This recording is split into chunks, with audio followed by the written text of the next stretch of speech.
हाथी और दर्जी की कहानी।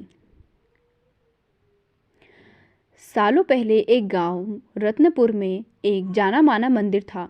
उस मंदिर में रोज एक पुजारी पूजा पाठ करता था। उस पुजारी के पास एक हाथी था जिसे वह अपने साथ रोज मंदिर लेकर जाता था। सभी गांव के हाथी को बहुत पसंद करते थे।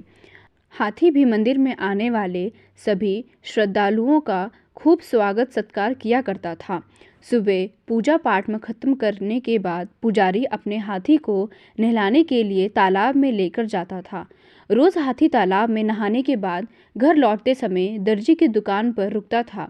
दर्जी भी रोज हाथी को प्यार से एक केला खाने को देता। हाथी केला खाने के बाद अपनी सूंड से दर्जी को नमस्ते करके पुजारी के साथ घर चला जाता था। ये सब हाथी और पुजारी की रोज़मर्रा की ज़िंदगी का एक हिस्सा था। एक दिन हाथी जब दर्जी की दुकान पर केला खाने के लिए रुका तो दर्जी को शरारत करने का दिल हुआ। उसने हाथी को केला देने के बाद अपने हाथ में सुई रख ली।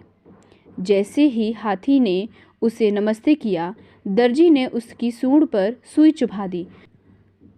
सुई चुभते ही हाथी जोर से चिंघाड़ते हुए करहाने लगा।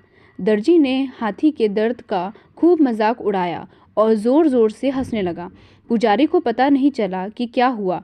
वह हाथी को सहलाते हुए अपने घर लेकर चला गया। अगले दिन फिर पुजारी और हाथी तालाब से लौटकर आ रहे थे। पुजारी कुछ दूर रुककर लोगों से बातें करने लगा। हाथी रोज की तरह दर्जी की दुकान पर रुक गया। आज हाथी ने अपनी सूंड में कीचड़ भर लिया था। दर्जी अपनी दुकान में बैठकर कपड़ों की सिलाई कर रहा था। जैसे ही हाथी ने दर्जी को देखा, वैसे ही हाथी ने उसकी पूरी दुकान पर कीचड़ फेंक दिया।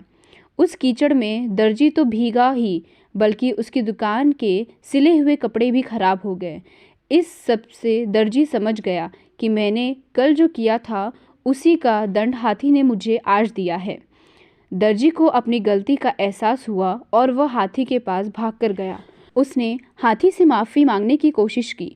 उसने कहा, हे गजाराज, आपने बिल्कुल सही किया। मैंने जो कल किया था उसका नतीजा यही होना चाहिए।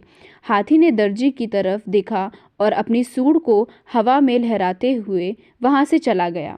दर्जी को मन ही मन बहुत बुरा लगा। उसने अपने मजाक मस्ती के चक्कर में एक अच्छा दोस्त हाथी खो दिया था। उस दिन से दर्जी ने ठान ली थी कि वो किसी को भी मजाक में भी नुकसान नहीं पहुंचाएगा। कहानी से सीख। दर्जी और हाथी की कहानी से ये सीख मिलती है कि किसी के साथ भी बुरा व्यवहार नहीं करना चाहिए, मजाक में भी नहीं।